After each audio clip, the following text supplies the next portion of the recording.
Ready? Thank you. Good evening. Welcome to the Sugar Land City Council meeting for the first time in 2020. A little bit about our agenda tonight. In a minute, Councilman Steve Porter is going to lead us in the invocation and the pledge. After that, we're going to have a special recognition. I'll come down off the dais. I'll invite John Minton to come up, and then we'll do a brief recognition of his accomplishments. He'll wear his cowboy hat and tell y'all some of what he wants to visit about, and then after that we'll have a picture for his guests and the family. And then we'll proceed. We're going to introduce a scout right after that, and then we'll proceed with normal business. Steve, you ready?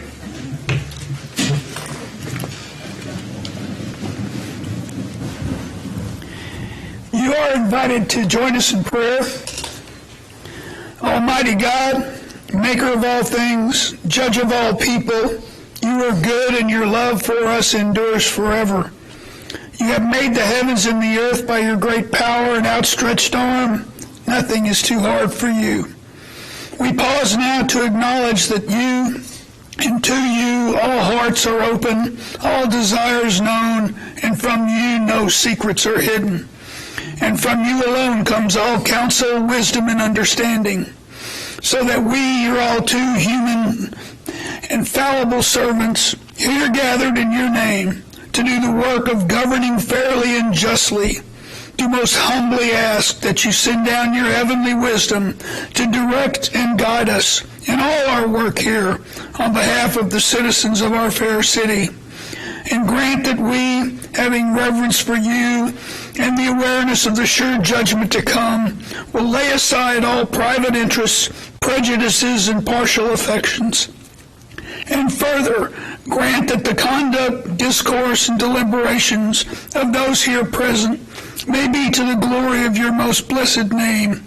Amen. Amen. Now please join us for the Pledge of Allegiance. I pledge allegiance to the flag of the United States of America and to the republic for which it stands, one nation under God, indivisible, with liberty and justice for all. Please be seated.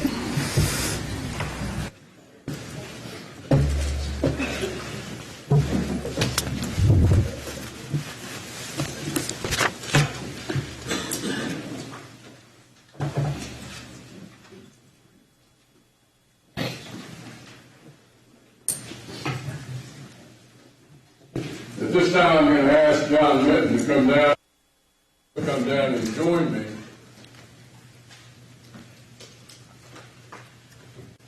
It's not on yet. We've got a special recognition tonight for John. He's been inducted into the Texas Radio Hall of Fame. I want to thank Carol McCutcheon. Where are you, Carol? There you are. For bringing this to our attention and being able to do this. John was voted in the Texas Radio Hall of Fame in honor of his 35-year career in broadcasting, sales, and advertising. He's one of only 20 Texas broadcasters that's been inducted into the Hall of Fame on November the 2nd of 2019. He began his broadcasting career in 1973 while he was a student at Hardin-Simmons University in Abilene, Texas. His career took him to work for various radio and television stations in Corpus Christi and Houston.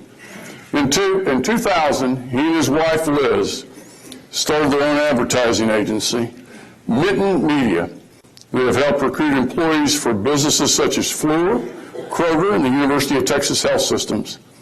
His talents led him to receive many prestigious awards, and he is an author and frequent speaker to the Radio Advertising Bureau, the National Association of Broadcasters, and various human resource professionals.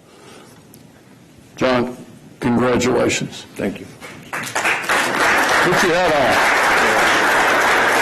I think he's more comfortable with his hat on than he is without. Yes, sir. Okay. There you go. The reason for the hat is I was voted into the Hall of Fame as a member of the Proud to be a Kicker AM/FM team The mayor remembers the kick days, and other people that remember the kick days. Some of these are too young. Hamesh doesn't remember the kick days, I promise you. Neither does that shot. This hat is almost older than I am. But Mr. Mayor, members of the City Council, the manager, being a 27-year resident of Sugar Land, this means a whole lot to myself and my family.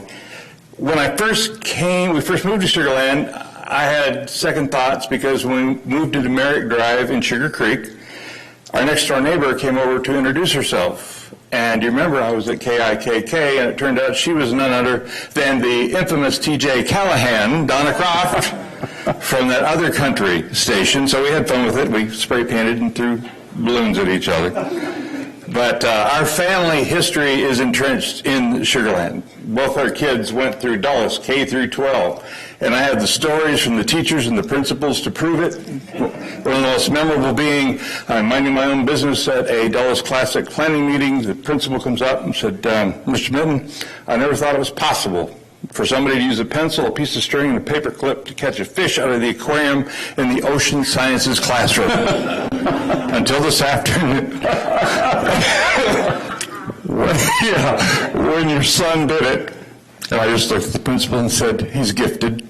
And our daughter, Maggie, married a Dulles graduate herself, who happens to be the son of Joanne Duffield, that some of you may know from her wall covering business. We've also appreciated the relationships in Sugar Land community that have turned from business to friendships. Logan's first Little League coach was David Smith of Pamela Printing, and I'll give you one guest who's handled all our printing needs for the last 25 plus years. And when we moved the business to Sugar Land in 2000, and Liz was out looking around at several places for office space, she went to the Texan Bank building. The leasing agent walked down and said, Liz, it was Mark Gregory, our neighbor from 2 doors down. He said, do I have a deal for you? And we've stayed at that same building for 20 years. And we also had a program on News 92 radio for several years, Jobs Pipeline Radio, of which the mayor was a guest one time. We were featuring all the movers and shakers driving the economic growth and creating jobs in Well, I was shaking, I'm not sure I was. But I just wanted to thank you all. It has been a sweet experience for our family and our business, and this honor means more than you know. Thank you, John.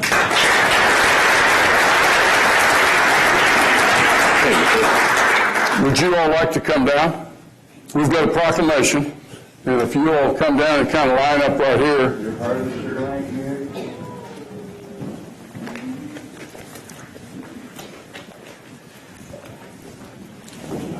There you go.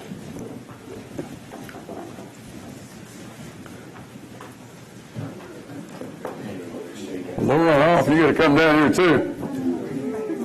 Chuck, you should get the picture. He'll take a picture. He'll check. He'll take a picture. Oh, okay. Yeah, we're an event photographer. This is a certificate of recognition for John Mitten. This certificate of recognition is presented to Sugar Land resident John Mitten in recognition of his induction in the Texas Radio Hall of Fame on November the 2nd of 2019, following a 35-year career in broadcasting, sales, and advertising.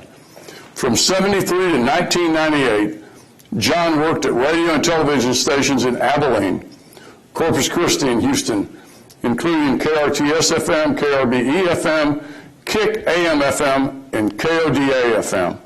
In 2000, John and his wife, Liz, started their own national advertising agency, Mitten Media, headquartered in Sugar Land and specializing in employee recruitment advertising, and were soon joined by their daughter, Maggie.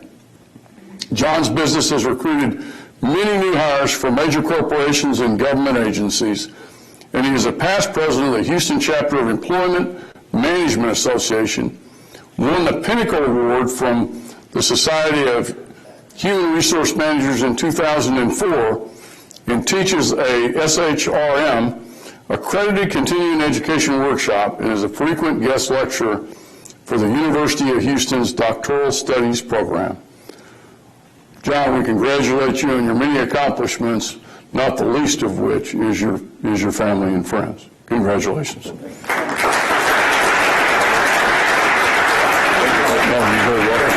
If we can get the two of you in the middle. Oh, don't run off. We're going to get some pictures. Now we got Castle's going to move in. Everybody's going to get a real. We're going to get a real picture. Oh, there he is. All right, great. Everyone look up here, please. We're going to take a couple. 1, 2, 3. 1, 2, 3. Last one. 1, 2, 3. Awesome. Thank you very much. Thank you. All right. Good job. Great job. Yes, sir. Pleasure. Congratulations. Did we slip out now? Yeah, you can. Okay.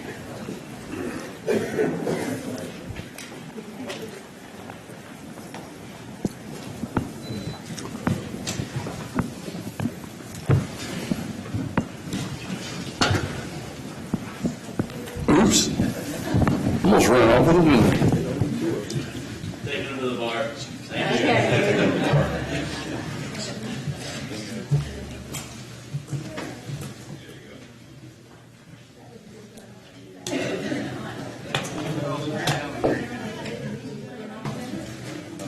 Before we go to our first agenda item, we have a scout in the audience. If I could ask him to stand and tell us his name, his troop number, and what badge he's working on. Good evening, everybody. I am Aiden Degater of Troop 1630, and I'm a Life Scout here working on my citizenship in the community merit badge. So. Well, welcome, Hayden. Do we have another one back there? There we go. My name is Thean Pham. I'm from Troop 828.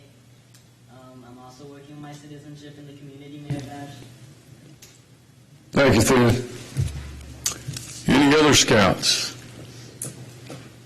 All right, we're going to move to item number 1, public comment. This is actually for any of the agenda items that is not a public hearing. So if you'd like to speak on one of the items that is not a public hearing, I invite you down the podium, name, address, and you'll have 3 minutes. Anybody? Hearing now, we're going to move to the review of the consent agenda, item number 2. Item number 3, the consent agenda. We will take all of these items as one motion, unless the council member wants to pull one of those items, at which time we'll take it separately after we've taken the other items. Do I have a motion? Motion.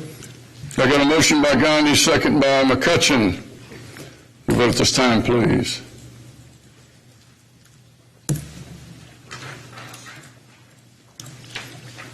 And it's a 7-0 vote.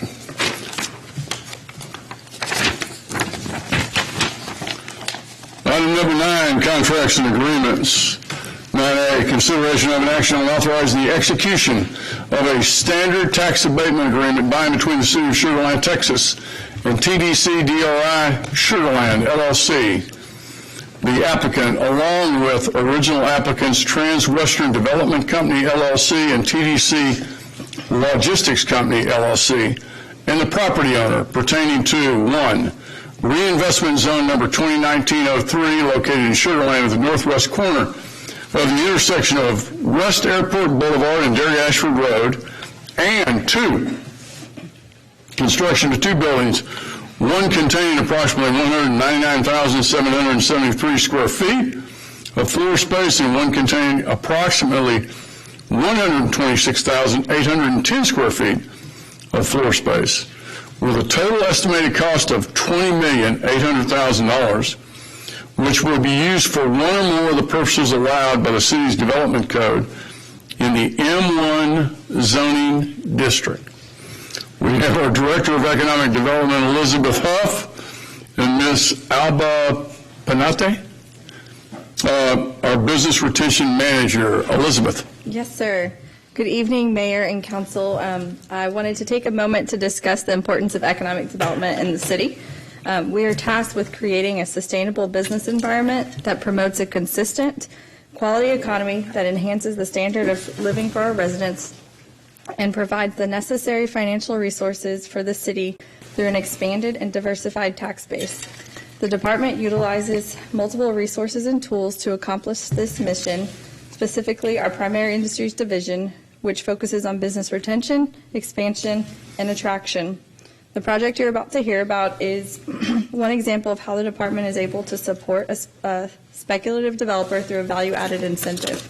Now I'm going to hand over to Alba, who has been the lead on the project and is going to walk you through the project itself and the agreement that is up for consideration. Thank you, Elizabeth. Alba, welcome. Good evening, Mayor and City Council. I'll be presenting the proposed tax abatement agreement for this project. First, I would like to recognize Mr. Ben Newell from Transwestern Development Company, who is with us this evening. And in regards to tax abatement agreements, the Sugar Land City Council has the option to offer companies property tax abatements to encourage economic development within Sugar Land. The city does not lose money through such value-added tax abatements, as the development would not have occurred without the tax abatement. The projects result in significant property tax value and revenue to the city after the abatement expires at a maximum of 10-year terms. In addition, economic growth generated by these agreements fully benefit the local school districts, as they do not participate in abatements. The process of the tax abatement agreement includes the creation of a reinvestment zone that involves a public hearing and first reading of an ordinance, and a second reading and approval of the reinvestment zone. A new requirement that came from this past legislative session includes a 30-day posting of the tax abatement agreement that for this project posted on December 6th. And finally, the approval of the tax abatement agreement. Although TDC applied for the abatement, the agreement is with a special purpose entity, TDC DRI Sugar Land LLC. TDC DRI Sugar Land LLC will own the project and are managed by TDC. TDC develops office, industrial, multifamily, mixed-use, and healthcare projects throughout the United States. They have designed and completed buildings for Igloo Products Corporation, Texas Children's Hospital, several hotels, and more. Over the past 2 years, they have completed 7 buildings totaling almost 2 million square feet in Houston.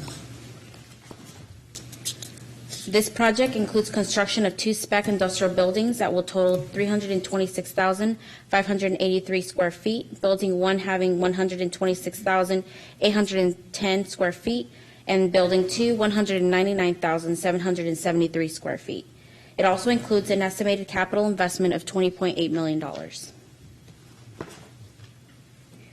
The reinvestment zone associated with this project totals 20.824 acres. It is located at the northwest corner of the intersection of West Airport Boulevard and Dairy Ashford Road in the Sugar Land Business Park. Reinvestment Zone number 2019-03 received a first reading on December 3rd and a second reading and approval on December 17th. The proposed tax abatement agreement is for a term of 10 years. Performance obligations include the construction of the 2 spec industrial buildings totaling 326,583 square feet and an initial investment of $20.8 million. The tax abatement is for 35% over 10 years, and this does align with the tax abatement guidelines renewed by City Council on May 15, 2018. If high-quality tenants were attracted to the building, an additional abatement of 15% for a total abatement of 50% is possible. High-quality tenants will be measured by annual personal property inventory of $20 million or more. If the agreement goes to 50%, the city will be getting 100% of the $20 million investment, which offsets the increase of the abatement. If the agreement is terminated, all property taxes abated plus interest must be repaid to the city. The proposed tax abatement agreement has been reviewed by the City Council's EDC and by City Council during executive session. Staff recommends approval of this tax abatement agreement, and if approved, TDC DRI Sugar Land LLC will begin construction in the first quarter of 2020 and complete the project by December 31st of 2021. Are there any questions? Any questions? Anybody from Economic Development? Steve, Jennifer, would you guys like to speak? Yes, Mayor, we looked at this project and welcomed it into our business park. Appreciate the work of our economic development staff, and I think it's a good project for that area, and so I'd like to make a motion to approve. I've got a motion by Porter. Do I have a second? Second. And a second by Lane. Any discussion? You'll vote this time, please.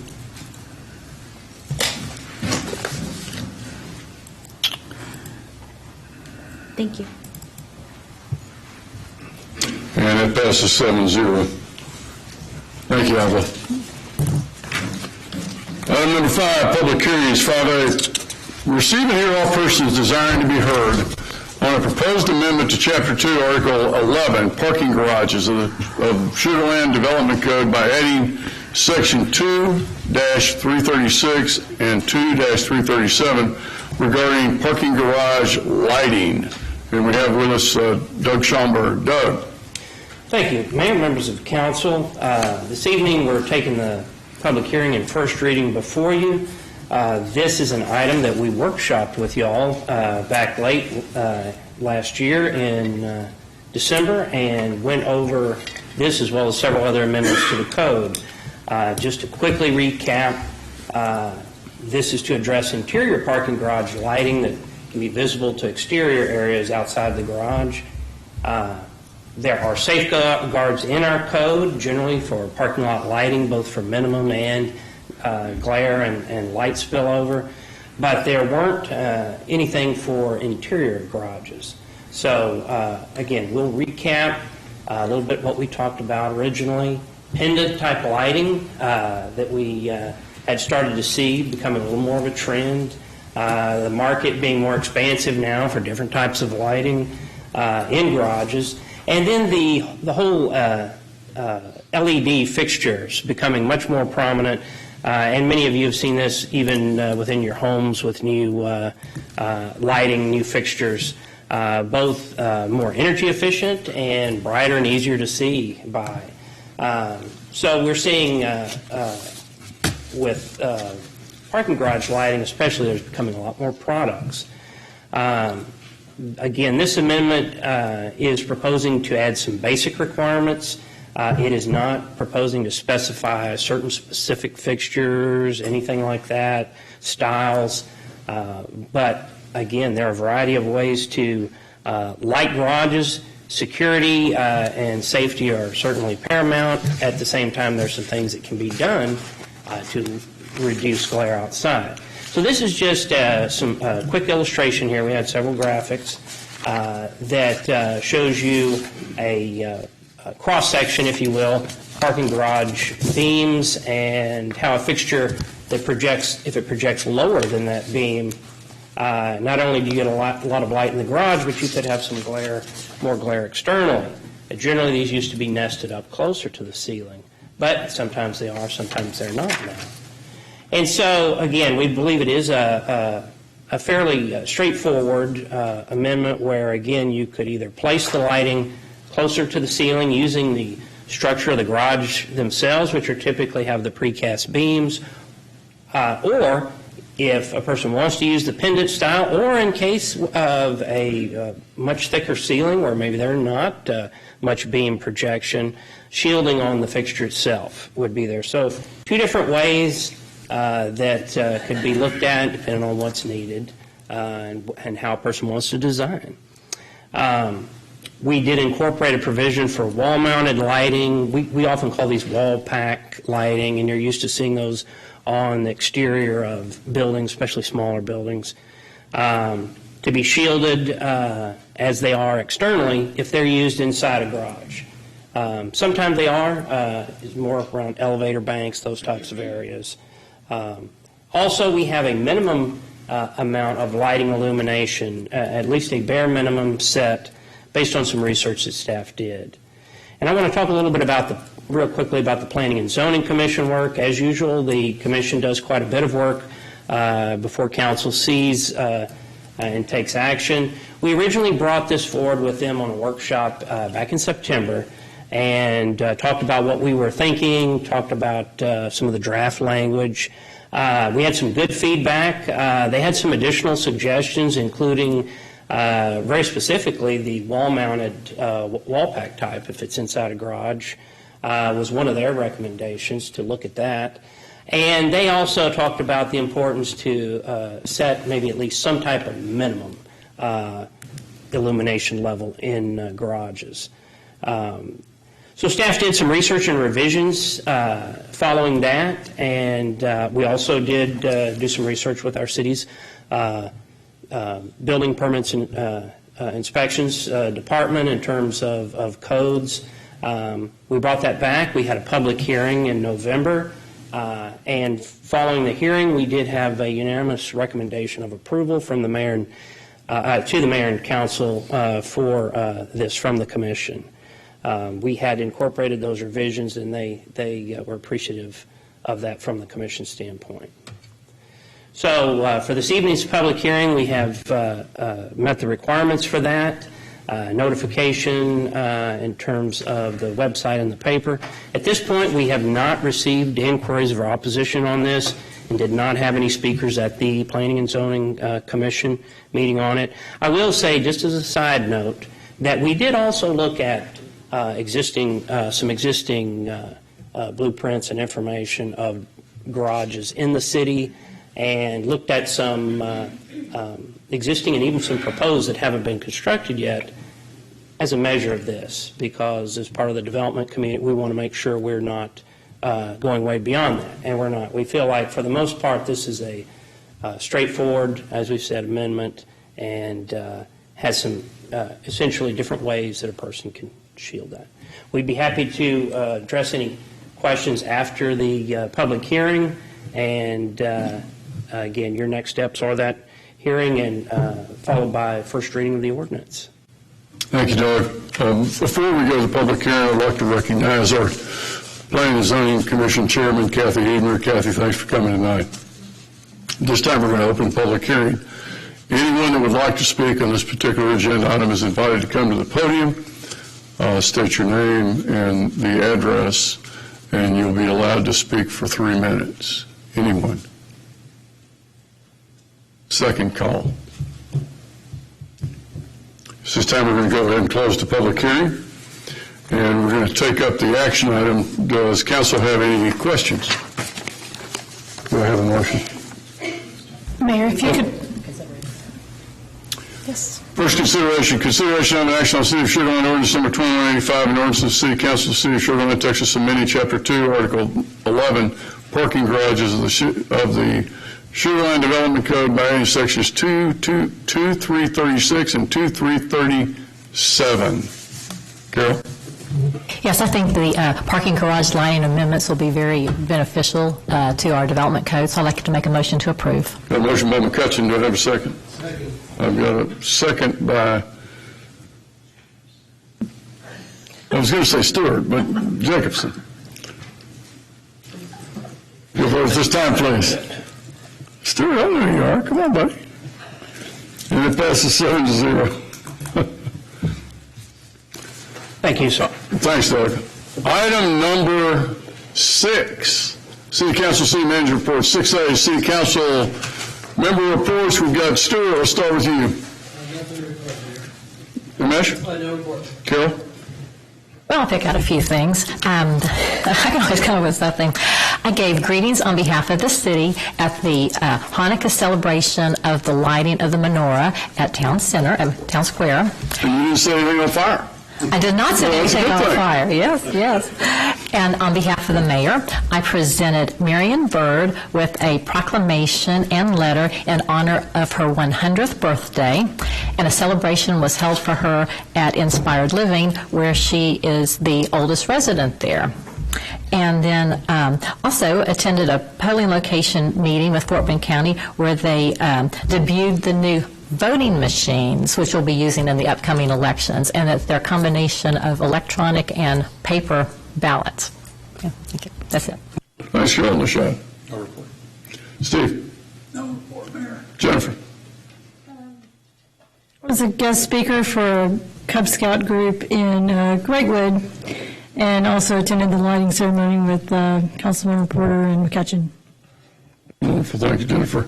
I have no report. Item number 6B, City Manager Report. Alan. Yes, sir, Mr. Mayor. First, I would like to recognize the short length of this meeting and ask you to consider establishing this as the new standard moving forward. I'll second that. All right. City offices will be closed Monday, January 20th in honor of Martin Luther King Day. Mr. Mayor, that's all I have. Perfect. Item number 7, the closed executive session. 7A, closed executive session is authorized by Chapter 551 Texas Government Code in accordance with Section 551074 personnel matters for the purpose of discussion of the transition of the retiring city manager. And at this time, we're going to recess and we'll reconvene in the council dining room. Thank you all. Happy New Year's.